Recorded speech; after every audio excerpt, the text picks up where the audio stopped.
Good evening, everyone. Good evening. Thank you. I am Dr. Sarah Ewing, Provost and Vice President for Student Experience at Gannon, and it is my honor to welcome you to Gannon University and our campus this evening. We are incredibly grateful for our partnership with the Jefferson Educational Society and the opportunity to host Global Summit events here at Gannon. Through this collaboration, our students, faculty, and staff have the opportunity to attend impactful lectures, workshops, and programs that inspire learning well beyond the classroom. These experiences play a meaningful role in their personal, academic, and professional growth. Tonight's program, A Journey of Perseverance, invites us to reflect on how we face life's toughest challenges with faith, with strength drawn from our families, friends, and communities, and with the courage to keep moving forward no matter what obstacles we may face. For our Gannon students, both here in person and joining us virtually, this evening offers an opportunity to consider how you, too, can channel resilience into making a positive difference in the lives of others. This event complements our recent Gannon Reads program, which also challenged us to think about the power of hope and collective action. Together, these experiences remind us that perseverance is not only about overcoming hardships, it's about building a life of purpose and service. So to move further into tonight's program, it is now my pleasure to introduce Jim Berlin, founder and chief executive officer of Logistics Plus, who will introduce one of tonight's sponsors. Jim.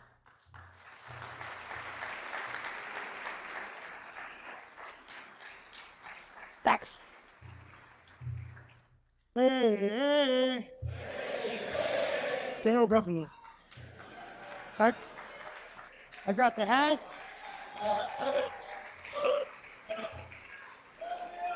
Go Bills. I got the hat. I got the brand new shirt. But check this out. Look at those sneakers, man. They got my name on them. Well, good evening, everyone. I was told to keep this short, which, as any Bills fan knows, is not our strong suit when telling stories about the good old days. It's great to see so many familiar Erie faces tonight, as well as so many folks from the city I raised my family in, Buffalo, New York. I've been a Bills fan since moving there in 1969 and have lived all the ups and downs since then. Not just with the Bills, with the city itself, a city that is tough, just like Jim Kelly's tough. And as someone who's been lucky enough to build a business and a life in this community, I can tell you there's something special about the city of Erie as well. Its grit, its heart, and its people, a lot like Buffalo. And when you talk about grit and heart, you can't help think of anyone else than the man speaking to us tonight. He led one of the most resilient teams in sports history, 4 straight Super Bowls, a legacy built not just on talent, but on toughness, on perseverance, and unshakable belief in his team. Off the field, his story became even more inspiring. Jim Kelly has shown what real strength looks like. Not in how hard you can throw a football, but how you face life's hardest hits with faith, courage, and purpose. He's a Hall of Famer, a fighter, and a true Buffalo legend. But more than that, he's a reminder that leadership is about showing up, never giving up, and always giving back.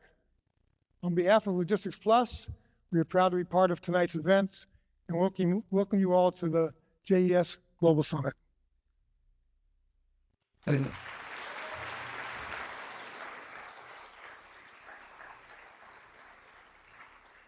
Up next to introduce Jim will be Ashley Ross. From where? Yeah, see.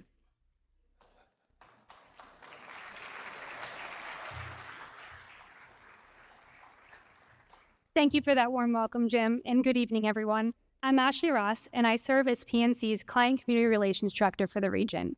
and I have the privilege of introducing tonight's speaker, a true Buffalo Bills icon, Mr. Jim Kelly. I'd like to extend a heartfelt thank you to Gannon University's provost, Dr. Sarah Ewing, and Gannon University community for graciously hosting us in the Yale Ballroom this evening, and to the Jefferson Educational Society for bringing Mr. Kelly to Erie during this incredible speaker series as part of their annual Global Summit. This summit continues to be a vital platform for bringing people together around timely, thought-provoking topics, and it's truly an asset to our community. PNC is proud to support the efforts of the Jefferson Society to help make evenings like this possible. It's partnerships like these that ensure Erie continues to welcome inspiring voices like Jim Kelly, and that our community remains a place where meaningful conversations thrive. Now I'll admit, I was born and raised a Steelers fan, but I married into a Bills family, and let's be honest, how could you not learn to love the Buffalo Bills? Over the years, I've come to appreciate not just the team, but the passion, loyalty, and heart that define the Bills Mafia. These days, one of my greatest joys is watching our two sons bond with my husband over their shared love of the game. Collecting memorabilia, analyzing weekly stats, and the building excitement as game day approaches each week. All three of them are here with us tonight, and I think it's safe to say this is a highlight moment for the year for all of us. Jim Kelly's journey is one of remarkable resilience. He faced and overcome challenges that would have sidelined most. From a career-threatening injury in college to leading the Bills to 4 consecutive AFC championships, Jim's grit and determination have always shown through. He's weathered both personal and professional storms with courage and grace, and that's exactly why we're so fortunate to have him here tonight, to share his story, his wisdom, and his perspective. So without further ado, let's turn our attention to the screen and enjoy this inspiring look into the life and legacy of the one and only Jim Kelly. But in the words of another Bills legend, be good, do good, God bless, go Bills. Perseverance, the ability to put forth continued effort despite difficulties, failure, or opposition.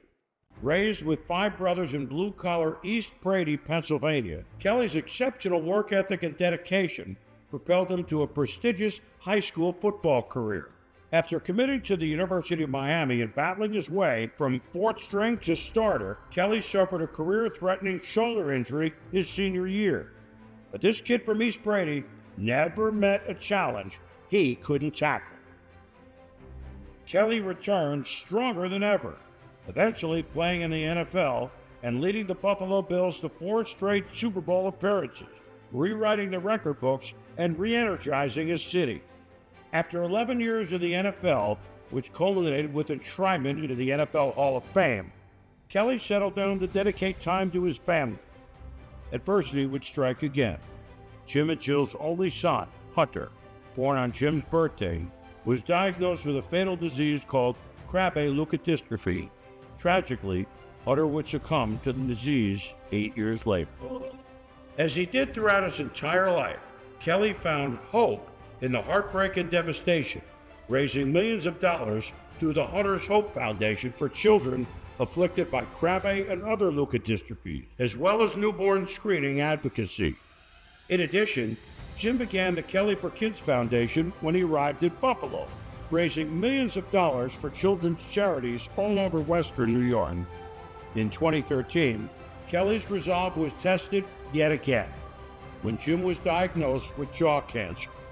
As he did with so many obstacles throughout his life, Kelly beat cancer, and he did it an astonishing 3 more times over the following decade. Through all of these ups and downs, it wasn't easy, and it certainly wasn't pretty. But despite all the adversity and devastation along the way, his journey of perseverance helped Jim become the man he is today. A Pro Football Hall of Famer, an avid philanthropist, a 4-time cancer survivor, and a devoted family man, dedicated to making a difference today for someone who is fighting for their tomorrow. Ladies and gentlemen, introducing Jim Kelly. Kelly.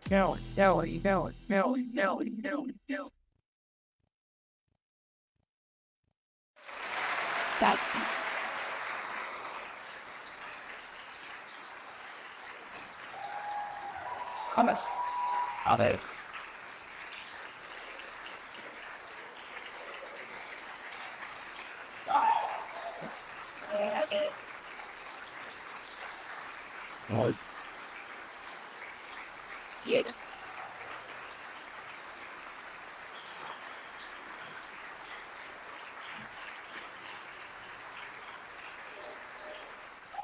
All right, sit on, sit on. Oh, McFly, hello. There we go, there we go. Wow. When I heard the beginning of the hey, it didn't sound real good because I know I'm in Erie, and I know there's Bills fans, I know there are Steeler fans, and I know there are Brown fans. So I get it, no problem. But before we do, I just want to let you know, you heard some of it, that Chris Berman was the narrator for that. And it is, my talk is called A Journey of Perseverance. I've been through a lot in my life, but one thing that I do, I travel the country speaking now. And sometimes when I watch that video, it's hard. Because it does bring memories, damn, of my son, but and things that I had to go through my life to get to where I'm at today. One thing that I learned, and it took a lot for me to get there, was my faith in a good Lord, that He had plans for me. And my plan now is to travel the country speaking, to be a difference maker. When I came up with it, my saying was, after one of my appearances, when I met a man, said that before I spoke, he did not want to see tomorrow, and he wasn't going to. Make a difference today for someone who's fighting for their tomorrow, whether it's with health, whether it's mental, whatever the case may be. And as I told you about my journey is a long one. It's good, the bad, sometimes the ugly, but I'm here today to be able to share what I don't share with a lot of people. But today, hopefully, when y'all walk away from there, you can be that difference maker, okay? Steve, you ready to go on this journey, buddy? We're ready to Let's go. do it. Oh, let me pull my bio team. I just had another surgery a little while ago, and I don't have much saliva. And before I left, to make a long story short, 15 minutes before I left to come here, pipe broke in my house. My ceiling is coming down with water, and I'm running, getting a ladder, I'm getting a bucket, I'm calling my plumber. I'm like, really? Really? I forgot my wedding ring, I forgot my Hall of Fame ring, and I forgot my hearing aids. So, Steve, you better be good. But you are here. You made it. Thank you. Oh! Hey, by the way, to PNC and to Logistics Plus, Jim Berlin, we had a great afternoon with the Joe Morrow mural on 12th Street. If you have not seen it, check it out. But thank you for your support in making this happen. So your parents had 3 kids. They were done. Let's begin with your mom and dad. Well, it all started with I start with my dad. My dad was raised in an orphanage in Pittsburgh. His mom and dad, his parents they died when he was a baby. So he got shipped off to an orphanage because some of my aunts and uncles, when we found out, we didn't talk to very much when we were growing up because they did not take my dad in. So my dad was in an orphanage for most of his young life until he decided to join the Navy. And he went to the Navy. He was there for a few years. And when he got out of the Navy, he decided he wanted to find a beautiful young lady. And he met my mother. They fell in love. They decided to get married.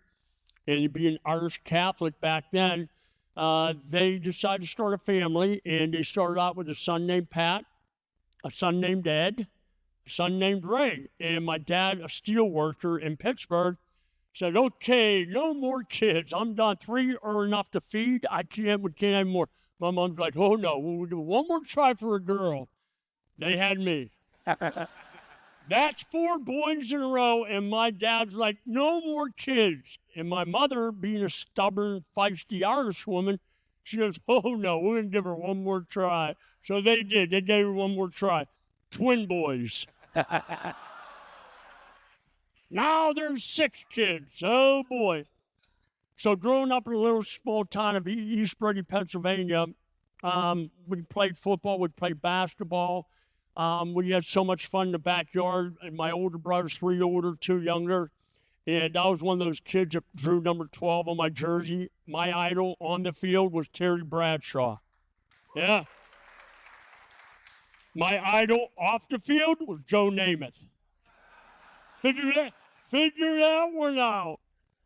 I know most don't know exactly what I'm talking about. So as I continue to grow, all the brothers, we all wanted to be good enough to take care of the 2 people we love. And that was my mom and dad. We put my mother, especially my mother, through a lot growing up. We fought a lot. My dad was a Gold Glove boxer in the Navy, and he taught us all boxing. And sometimes we boxed when we weren't supposed to. But Dad would make sure that we put helmets on. We put football helmets on when we went into the garage. And then we were able to duke it out. And a lot of times I wind up fighting my 2 little brothers 2-on-1. And I used to have fun with them. But then as they grew older, that wasn't much fun anymore. So, but as we continued to grow, we all played football. My oldest brother, Pat, went off to get a scholarship to the University of Richmond. My other brother, Ed, was a quarterback when he went to Slippery Rock, and he wound up having too many concussions. He wound up turning out to be a kicker, and he wound up breaking all Slippery Rock records kicker. And then my other brother, who's older, was also a linebacker at the University of Richmond.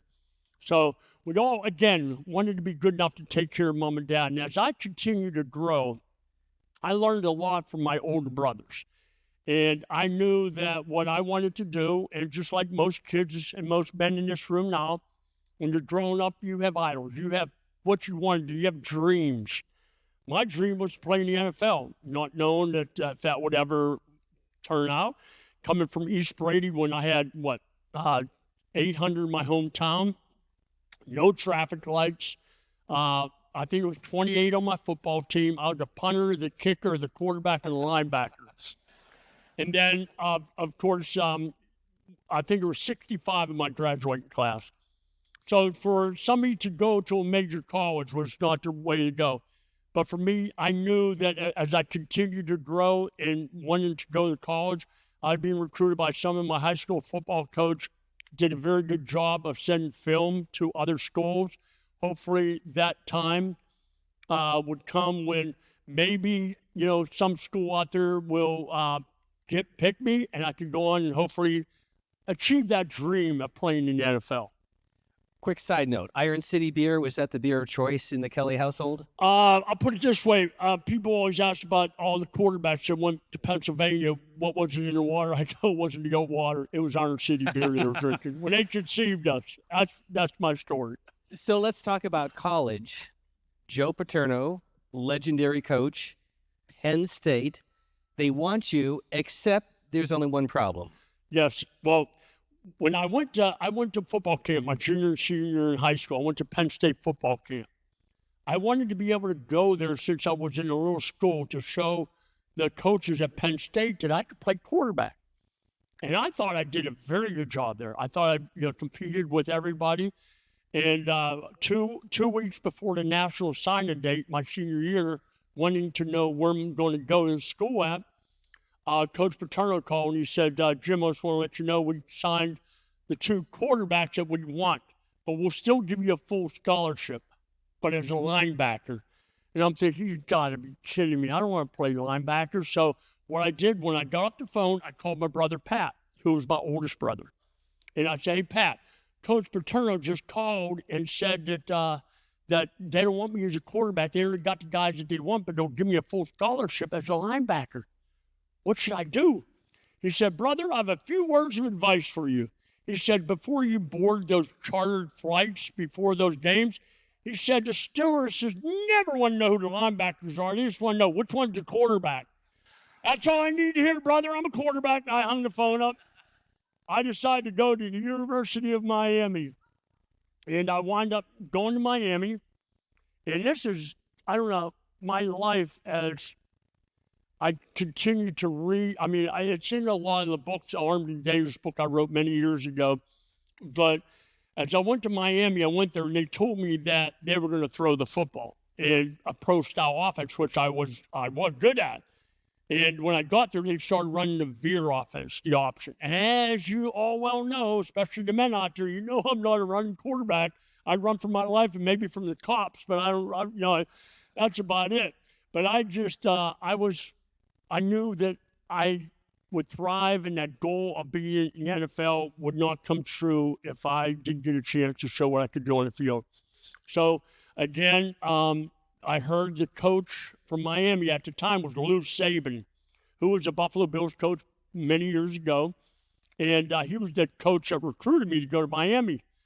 And I heard that he was leaving. So I called my brother Pat, and my brother said, Jim, I heard that wait and see if he really does leave, and wait and find out who they bring to be the head coach of Miami before I was going to transfer to Tennessee. So I wait. All of a sudden, he was right. Lou Saban left. Who they brought in was a guy by the name of Howard Schnellenberger. And with him, which was huge, he brought in a quarterback coach named Earl Morrall. And for a lot of you older men, you probably know who that is.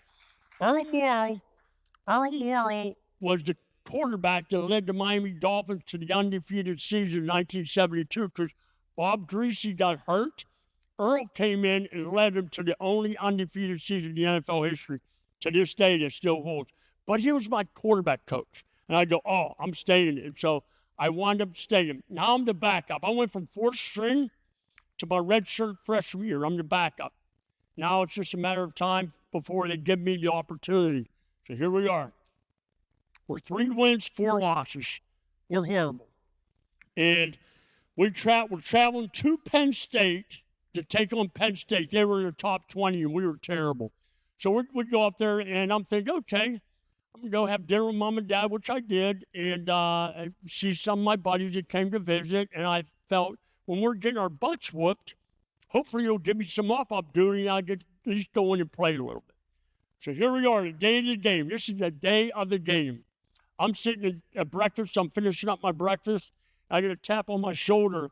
I turn around, and I looked up. It's Coach Schnellenberger, and he is one of those guys, if you ever heard him talk, he was like a sergeant.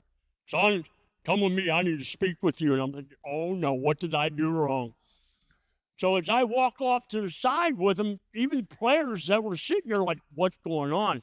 I'm thinking, okay, I had dinner with Mom and Dad. I didn't do anything. Remember, I went to the University of Miami of Florida. Boy, we'd have some fun down there. And I'm thinking, no, I didn't do anything wrong. Why would he be pulling me to the side? And he pulled me, he looked at me and said, son, I decided you're starting today. Get ready. I go, what? And he goes, I think you deserve the opportunity to show what you can do. You're starting today. I'm like, oh, my gosh. So we start to walk off. I go, Coach, I got to go to the bathroom. I walked into the bathroom. He stood outside, and I thought I was in there probably 10 minutes. And I come out thinking he's gone. He stood there waiting. I come out, he goes, you all right? I go, don't worry, Coach. I did that before every high school football game. He goes, okay, then, let's go get him. We upset Penn State that day. We beat them 26-10. That was the start of my whole career. But the following week, we took on Alabama. Now, if y'all remember, most of you guys probably, he's retired now, he passed away. Keith Jackson was the head guy. He said, freshman sensation Jim Kelly taking on the undefeated Alabama Crimson Tide right here in Tuscaloosa, Alabama, coached by Paul Bear Bryant. I was 3 for 15, 3 interceptions, and I got knocked out cold in the third quarter. My first 4 starts as a freshman quarterback in Miami. Now remember that little dinky town, our conference called Winter 12 Conference in East Brady. Penn State, Alabama, Notre Dame, and Florida. Welcome to big-time NCAA football. Now, I'm the starting quarterback. Now I'm going to fast forward. My senior year, up for the Heisman Trophy, John Elway, Dan Marino, Herschel Walker, Eric Dickerson. We're all up for the Heisman. Third game of the season with that dream of, taking care of Mom and Dad, going to the NFL, all those dreams I had as a little kid. And all of a sudden, we're playing against Virginia Tech. And it's a third game. And I dropped back to pass. Receivers recovered. I'd scrambled. I'm running to the sidelines, and I'm thinking, okay, I'm not going to get to the sidelines, but maybe if I cut back when they think I'm going to go there, I might be able to score. I planted my foot in the ground, I turned, and I got blindsided. I got drilled into the ground. I landed on my elbow. That bone completely popped out. And 2 days later, once I got back, that was my last game as a college player. But when I got back, they did surgery on it, and they inserted 3 metal rods in my right arm, and the doctor told me I would probably never play a game of football again. He said, I hope you studied. And I said, why is that? And he said, that's probably maybe the last time you ever played football. I'm like, what the heck are you telling me this for? And I was, of course, bummed out because what am I going to do now? I can't take care of mom and dad. I can't make my 5 brothers proud of me. So what I did was I put my mom and dad's picture in my locker, and I rehabbed at Miami as hard as you possibly can get. And but the whole thing is now, here I am going towards the draft thinking, okay, is there anybody in the NFL is going to take a quarterback now that blew his arm out? But I did rehab it pretty good. I felt very comfortable about it, but I'm not sure is there a team out there that's going to take a chance on me. Quick side note, did you ever connect with Joe Paterno after your college career? After the game was over, he came up and said, great game. That was it. That was it. That was it. I think he didn't want to say anything to me after that one. So the draft is so different today, but walk us through, because you didn't want to play for Buffalo. I didn't want to play for Buffalo. I wasn't sure what the situation was, but that was the year that, in the draft, remember John Elway? John Elway told the Baltimore Colts, if you draft me, I am not playing for you. I am going to play for the New York Yankees. I'm going to play baseball. So here we are. I'm sitting in my agent's house. My mom's on the right arm of the chair. My dad's on the left arm of the chair. It's a big recliner. I'm sitting here. We're watching a little TV. And we're just watching, thinking, okay, John Elway said that. And so he goes first. They take him anyways. It's going 3rd, 4th, 5th, 6th, 7th pick. And my agent says, is there anybody you don't want to play for, Jim? And I go, oh, yeah. Remember, I went to University of Miami, Florida. I go, yeah, I don't want to play for Green Bay. I don't want to play for Minnesota, and I sure the hell don't want to play for the Buffalo Bills. So here now it comes to the 12th pick in the first round. It's Buffalo, and I'm thinking, please, Lord, don't have Buffalo pick me. Please don't pick me. Please don't pick me. Commissioner Pete Rozelle gets on me, and the Buffalo Bills select with the 12th pick in the first round. Tight end from Notre Dame, Tony Hunter. I go, yeah, when I did that, I hit my mother. I go, Mom, I'm so sorry. I'm not going to Buffalo. My agent says, relax, bro. He said, Buffalo also has the 14th pick. I'm like, you got to be kidding. Then, of course, Pete Rozelle gets up there, 14th pick. The Buffalo Bills select quarterback from the University of Miami, Jim Kelly. I cried. I didn't literally cry. I just was saying, you gotta be kidding me. I went off. I can't wait to play for the Buffalo Bills. I look forward to the day I'm a Buffalo Bill. I didn't even know where Buffalo was. I knew it was in New York. I did know that, but I didn't realize that we're right on the border of Canada, Niagara Falls. But that whole thing was the way it was. But the thing is, I did not go to Buffalo. I wound up going and playing 2 years in the USFL. And I played there 2 years. The league winds up, they folded, and Buffalo still had my rights. We tried to work out a trade for me to go to Pittsburgh or to the Raiders because there were 2 teams I loved. And Ralph Wilson said, you either play for the Bills or you're not playing for anybody. And so I knew I needed to play. I needed to show I could play. So one of the best decisions I ever made was becoming a Buffalo Bill in 1986. And now I just fast forward. Now here I am. He kept on recruiting. I've been bringing in good guys. Bruce Smith was already there. Andre was there. He brought Ken Hall. He brought Will Wolford. He brought, other receivers. And now here we are. We beat the Raiders 51-3 to go to our first Super Bowl. And here we are. The dream come true. I'm in the NFL. The first game I played was in 1986. Best time of my life because I was able to take care of mom and dad, all their dreams, to take care of them, making my 5 brothers proud. Now here I am. And that dream now comes to going to the Super Bowl and winning. So we beat the Raiders 51-3. Now we're going to Tampa. Now during the Gulf War. That was when you went to Tampa, all on top were all the sharpshooters, all the main guys, helicopters flying over. Everybody that came to the game had to be go through metal detectors, and they were even thinking about canceling Super Bowl 25, but they wound up playing it. So here it is, up and down the field. Now it's 2 minutes to go in the Super Bowl. I'm the quarterback. Before I walked out on that field, I thought about what I did as a little boy. I dreamt about leading my team down the field in a Super Bowl with 2 minutes to go and winning it. All those things I dreamt about as a little boy, doing it in my backyard. Before I went on the field, I thought about that. And I'd go out there thinking, and I had all the confidence in the world. We're going to take it down and we're going to win this game. And, of course, we'd take it all the way down and line up to kick the field goal. And as everybody knows, it went wide right and we lost. But the thing about that is, when you have negative things get into your mind, what are you going to do about it? You're going to make a difference? You're going to do something about it? Or you're going to feel sorry for yourself and, go on to a different thing? Our resiliency that we had in that football team, it was unbelievable. We decided we're going to keep going. They got more people that came in. Cornelius Bennett wound up going 40 years in a row, as everybody knows. We went the first one. We barely lost that game. The second one, Washington Redskins just kicked the heck out of us. We got beat pretty good. Third one, we had confidence going to every Super Bowl. But after we lost the third one, that was to the Dallas Cowboys. Going into that offseason, I wasn't sure because all the negativity from everybody out there is they didn't want the Buffalo Bills in the Super Bowl again. And it didn't matter where you went, the negativity was out there. I get it. But the thing is, I'm the quarterback. I'm the leader of the team. I'm the captain.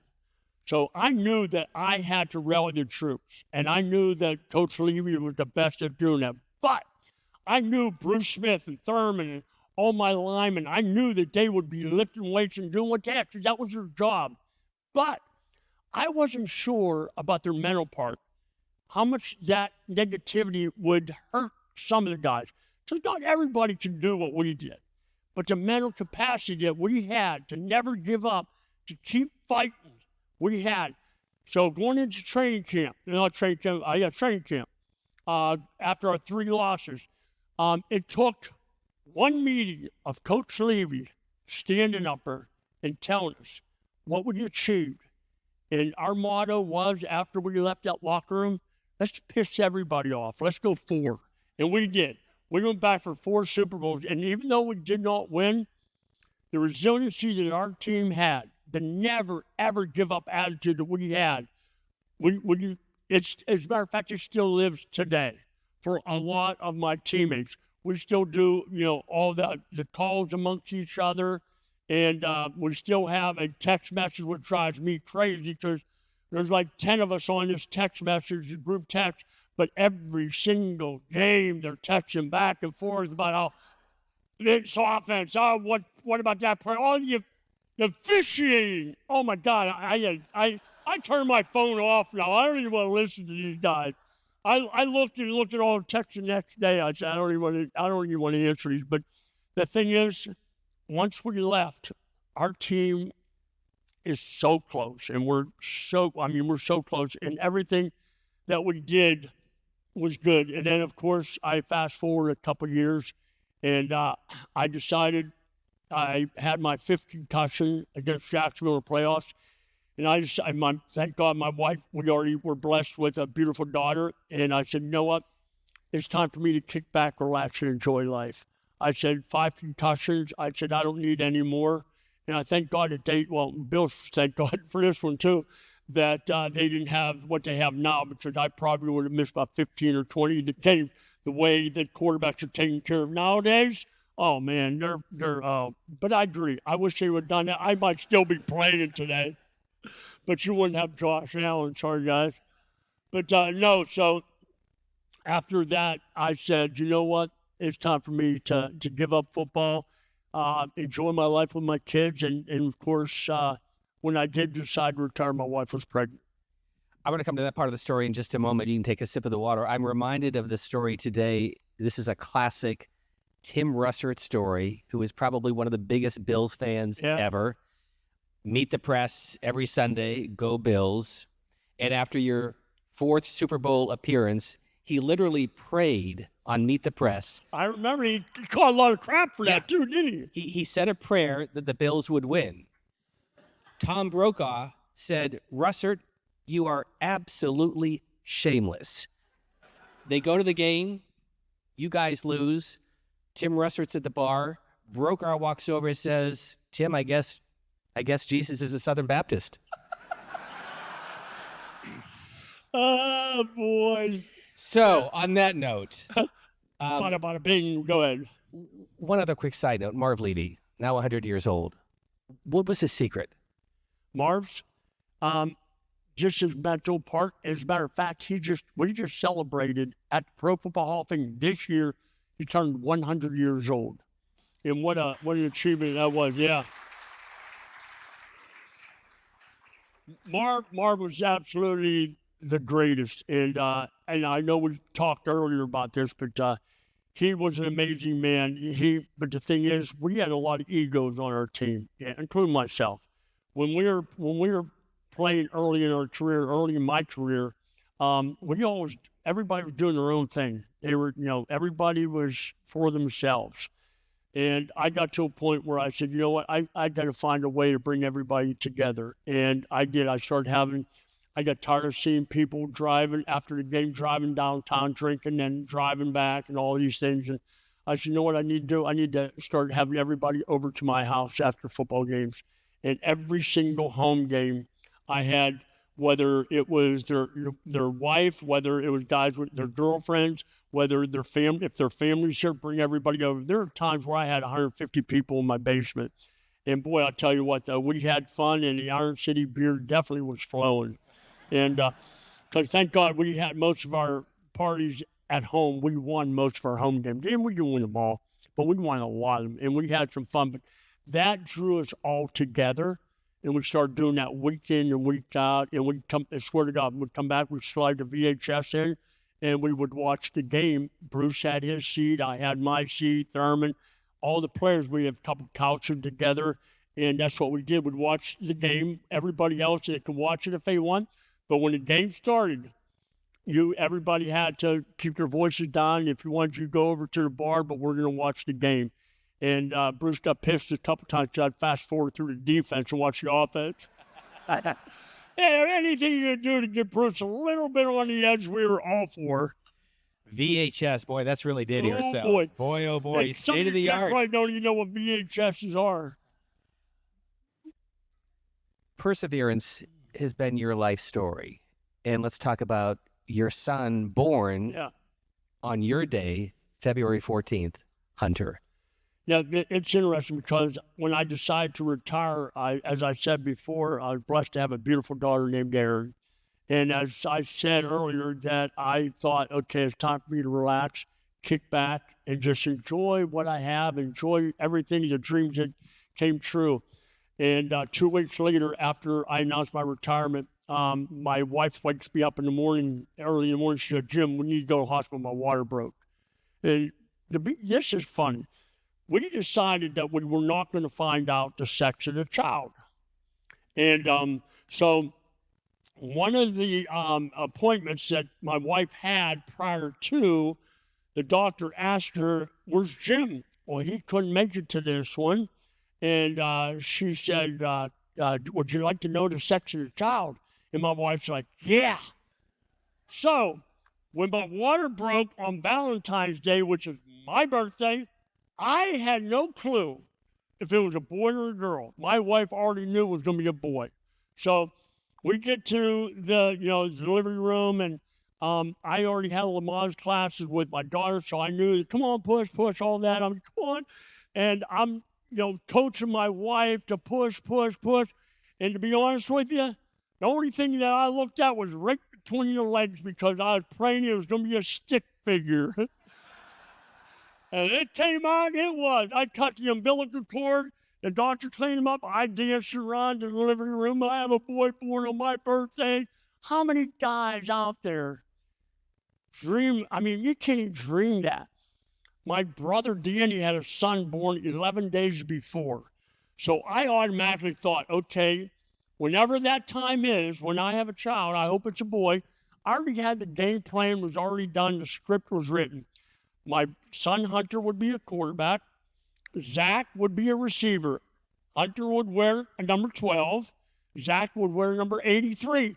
And when they played baseball, one would pitch, the other one would catch, and when the other one was pitching, the other one would catch. And when we were hunting, one would sit in the left tree stand, one would sit in the right tree stand, and we'd hunt together.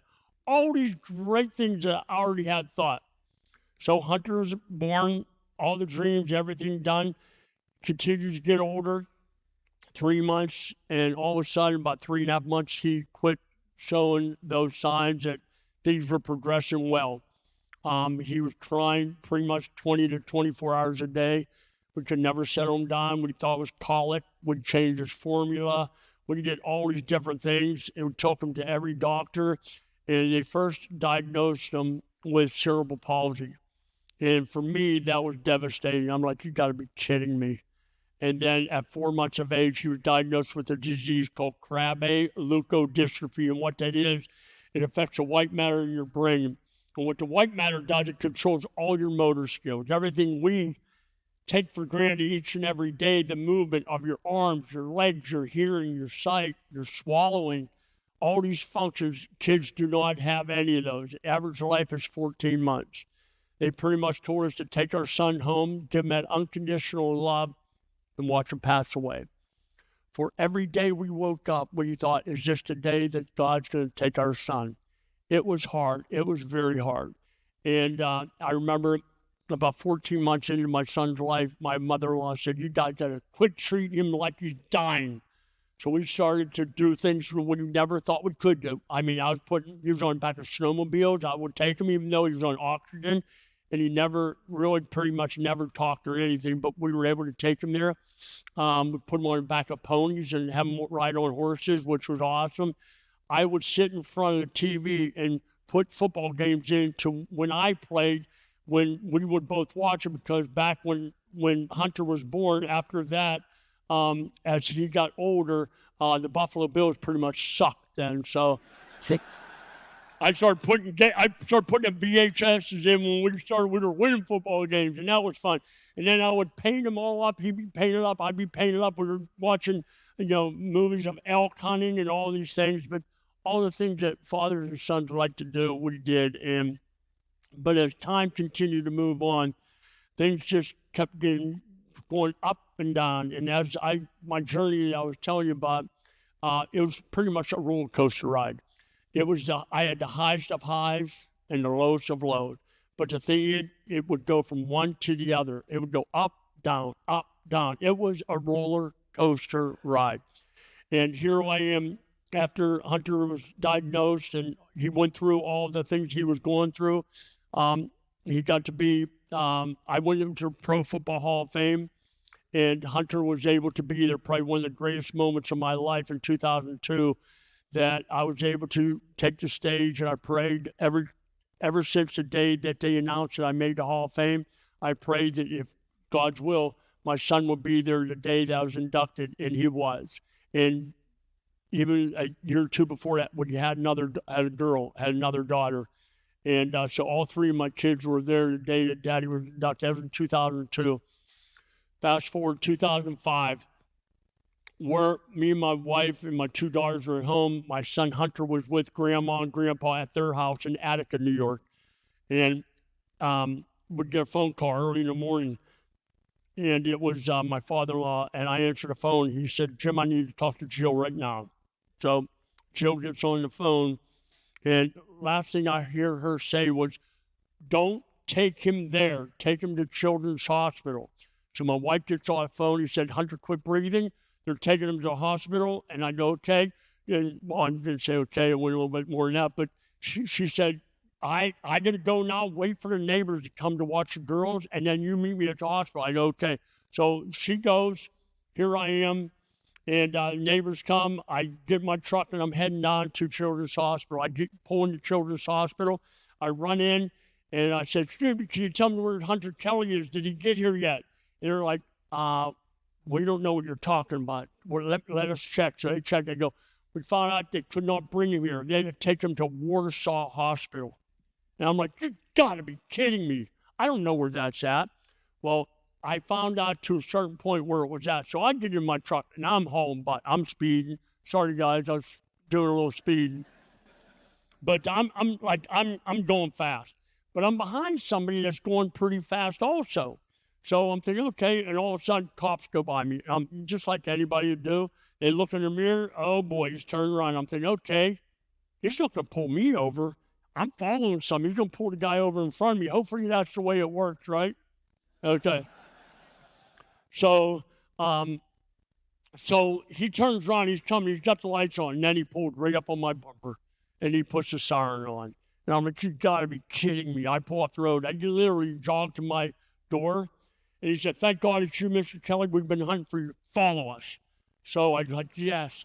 So I get in, and I'm following now, and they have the lights on and everything. We pull up to the hospital, and I see two kids, and I was in the park, but they're waving me in, so I pull over there.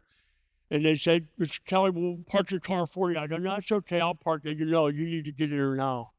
And as I got out of the car, and as I'm walking towards the doors, I can see through the doors, there's two doctors inside. And I walked in, and probably one of the toughest parts of my life is when the doctor said, we're sorry, your son is gone. He passed away 5 minutes before I got there. And I'm mad. I'm pissed.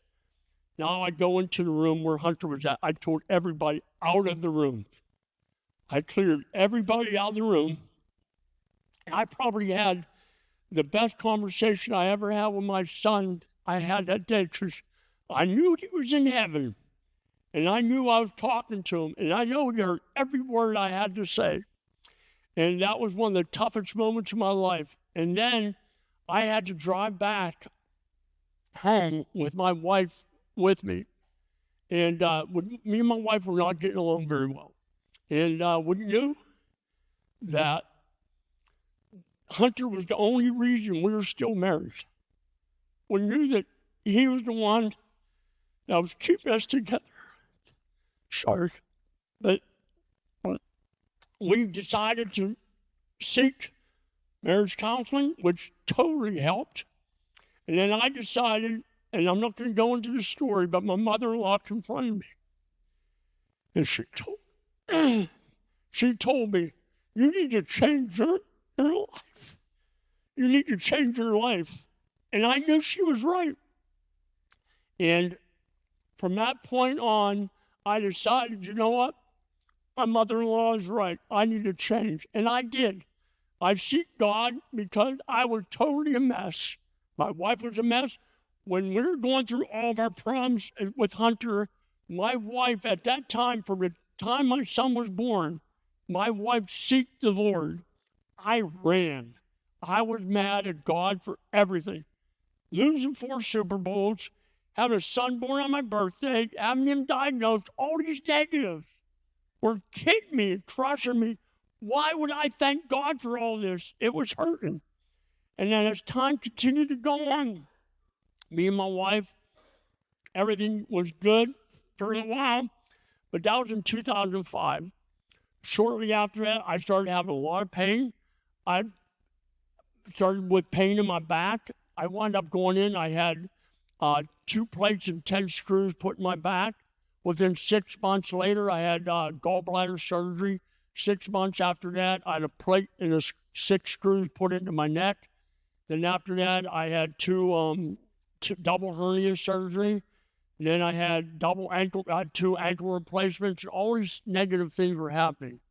But I knew in my mind that all these things that were starting to happen to me, I didn't realize at the time what God had planned for me.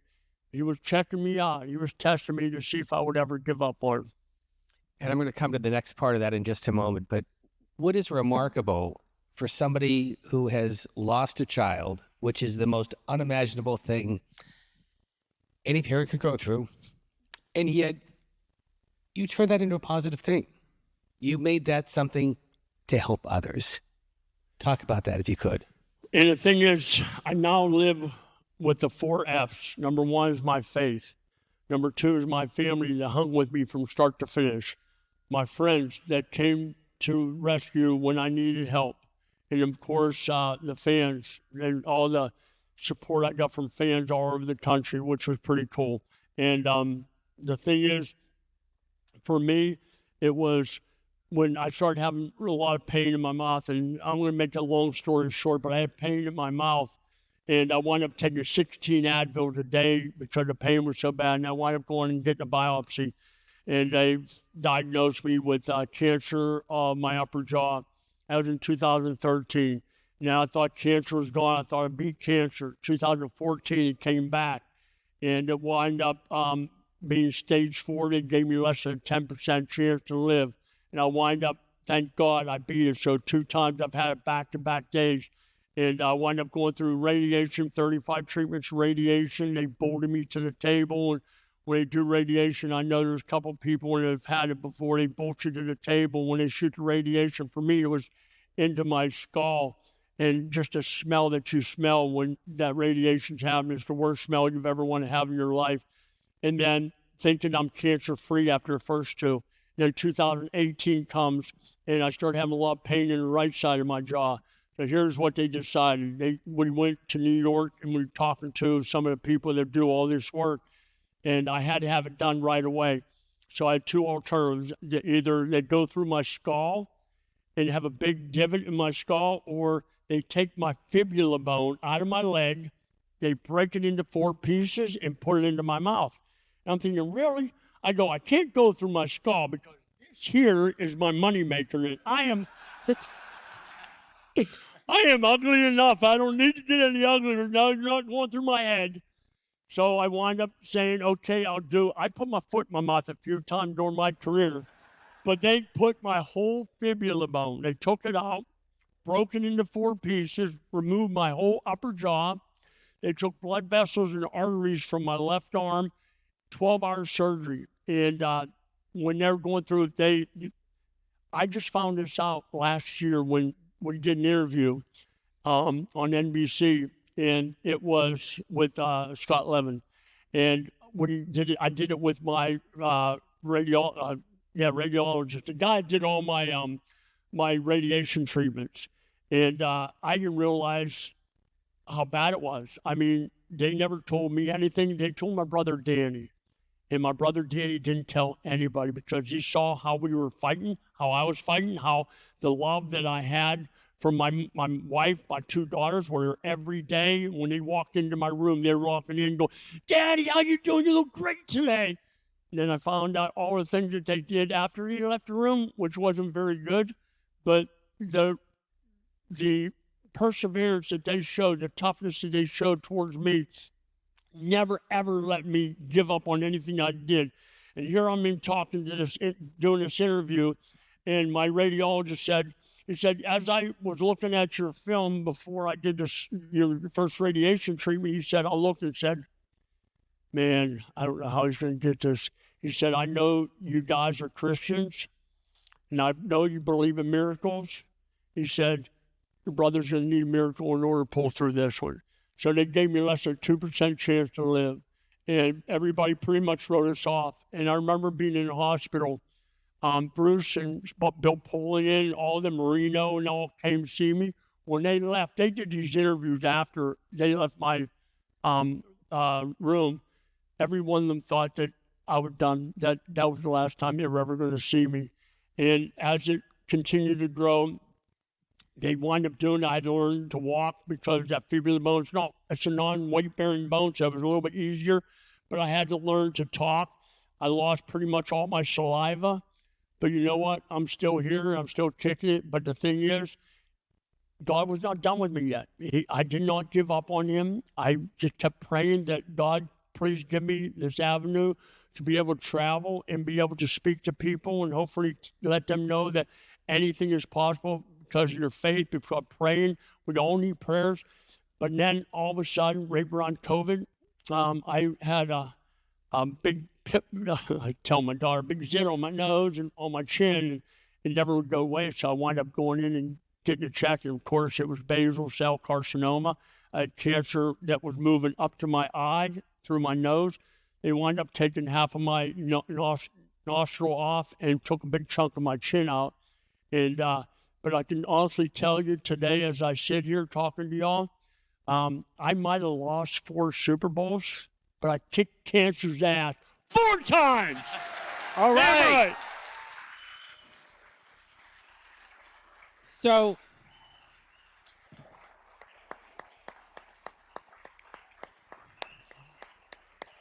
All right. I know you got one more question. I actually have 2 more. Hold it. These are the last 2 questions, and I'm going to have a little fun with y'all. I'm going to see how many people can catch Yes. a football, because my heart's feeling pretty damn good. Is Jim Berlin going to go to a Super Bowl? Does God have the Bills in line? Josh Allen, when are they going to win? Hold it one more time. What? Josh Allen, the Bills, Yeah. Super Bowl. When's it going to happen? Who's the next quarterback that's out there? That went right over his head. I don't know. To be honest with you, before the season started, I predicted the Bills against the Detroit Lions. We need to get better. We're not the team that we started out thinking we were going to be. We got to get better. Josh Allen can only do so much. Our defense has got to get better. Our passing game has got to get better. Coaching's got to get better. I know we have one heck of a team, but I'll tell you what, it's one person, as you all well know, can't get it done. I mean, we had how many Hall of Famers on our team, and we never were able to get a Super Bowl win. But the thing is, it starts at the top. It starts with ownership. It starts with the head coach. And I believe in both of them, and we'll see. But Josh is what everybody wanted to see. And he is not only a great quarterback, but he's even a better person off the field. He's such a good dude. And, yeah. So the final question, you are, of course, in Erie, Pennsylvania. Fred Blittenkoff is the recipient of the Hagen Award last year. You know him.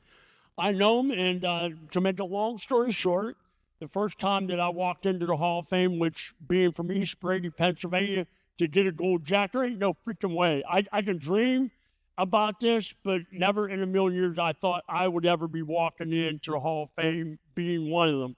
I walk in, I see Dick Butkus, I see Joe Namath, Terry Bradshaw, Franco, Big Mean Joe Green.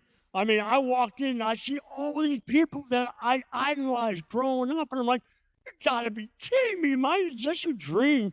Because imagine walking in to a room only Hall of Famers were allowed in. It's called the Reaganinsky Luncheon. Only Hall of Famers. And I walked into my first one, and I see and I just named a few. There were so many more people in there that I just looked at and couldn't help. I almost wanted to, but I didn't. Can I get a picture with you? I didn't want to be that guy. So I pray, okay, you doing good, nice something. Think, oh, shit. Oh, sorry, son. Oh, no, but I'm thinking, you're going to be kidding me. But Fred Blittenkoff is one of my all-time favorites. I mean, he was amazing. And, of course, all my guys I love was Lynn Swann, and, of course, John Stallworth went into the Hall with me. He was one of my teammates, not teammates, but my Hall of Fame mate that went in the same year I did. So we all had some good fun.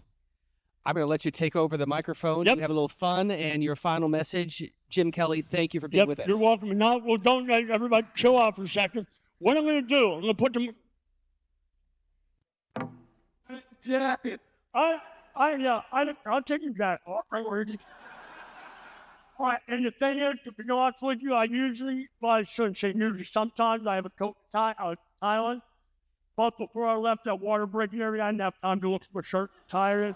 Anyway, just against the thing. Okay, what I do now, how I usually do, it's usually table. And what I do, it's trivia. I ask a question. If you know the answer or think you know the answer, raise your hand. Okay? If I call, first one I see, I will call upon you to answer. You will stand up, answer the question. If you get it right, you have the opportunity now to catch the football. If you get $100 to a charity of here in Pennsylvania. Charity accepted education.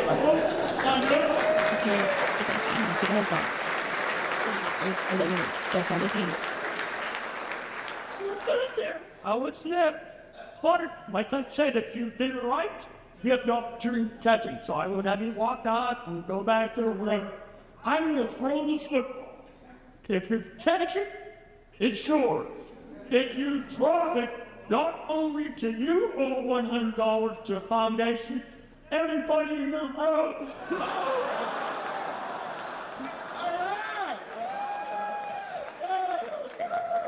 You can't come home for all of them. I'll tell you what, I'll come very thin. You say it. Okay, let me show him. Western Pennsylvania has 6 Hall of Fame quarterbacks in the Pittsburgh area. 6 of them. To be named Gary. Here, minus 6, stand up. Why to put your I'll tell you what, we need to sit on a ranger where that's her. Stand up. One. Yeah. Yeah, very dumb. Very dumb. Someone to what's up? You know that what you saw this up because all of us see where they go that crazy. It's not even everything up. Me, someone to Marino, George Titus, George Leah. On the 6 Hall of Fame quarterback, Tom Cannon, Joe Damon, Shane Marino, George Leah, and Tom United. The 6 all from the area. They got away with what was in the water and that time. That there to you, take it on sitting here. That is about it. Yeah, I'm up to my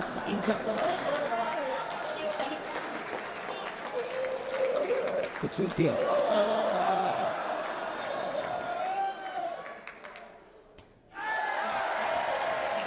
That's okay.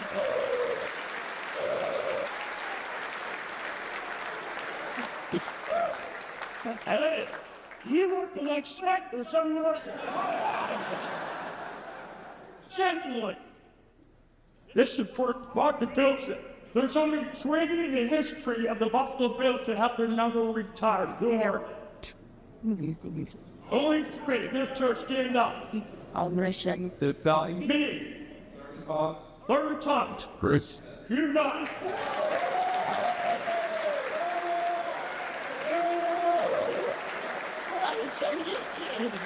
I played somebody.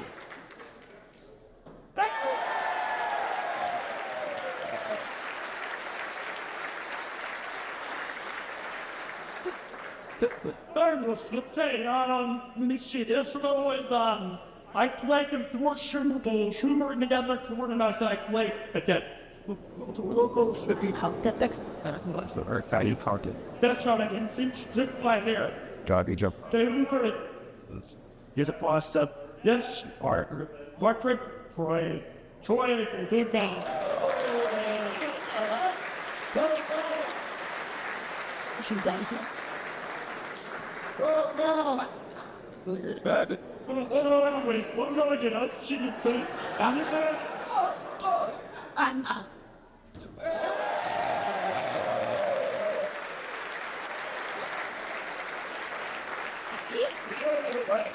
Something. So, the rings out when you bring it on. Well, that guy 16 events. With so much talking. I did it out to a lady in the audience. It's her everybody out with it. Valentine's Day, my birthday, my son's birthday, they didn't even before my wife met him. Her favorite holiday was Valentine's Day. Is there anybody more on Valentine's Day than you know? No, has to be a female. Again. Get some refill. You texted your third last night, Mom.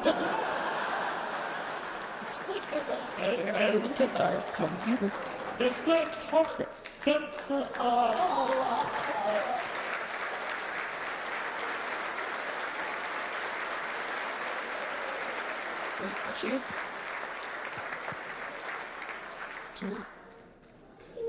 Well, here. Everyone's good place.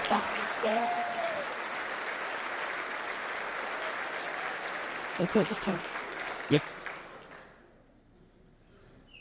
Dennis, I want to thank you very much. And Steve, before I go, there's a football in here for you, big man. I personalized this one. It says, my very best to you, Steve. Great job. He went over and above. One heck of a good job. Congratulations. Thank you, man. He said, well, As I conclude, I just want to, number one, thank you all very much for having me. And as I stated earlier, and I even talked to Steve before, my motto is make a difference today for someone, that don't really want to see their tomorrow, but keep praying for them. Make a difference today for someone fighting for their tomorrow. And you don't have to have a gold jacket. You don't have to be a celebrity. You can be an everyday 9-to-5 teacher. You can be a truck driver. It doesn't matter. The person that you see, the person you know, that might not be having a good day, whether it's your parents or whether it's a friend, what that hug will do for them, what that smile will do for them. And at times that, I love you, we're behind you, you can do this. Because I'll tell you what it did for me, there were times where I wasn't feeling very good, but my family, one time did they ever walk into my hospital room with a frown on their face. They walked in with an attitude they're going to make my day better by their presence, their attitude, and everything that came out of their mouth. It wasn't just my wife, my 2 daughters, it was my 5 brothers. And the people that rallied around me made me want to see tomorrow. And I will continue to do that. One of the things I do now is I do cameos. I do more cameos for people that are suffering from cancer more than anything. But the thing is, it's what God gave me. It's the blessing that I've been given. I know where I was before when I wasn't trusting in the good Lord, but I know where I'm at now. He was testing me. He still continues to test me, but I'll tell you what, there's only one reason I'm here, and that's because of the good Lord above. So I thank you all very much for having me. May the good Lord continue to bless each and every one of y'all. Jim Kelly, thank you.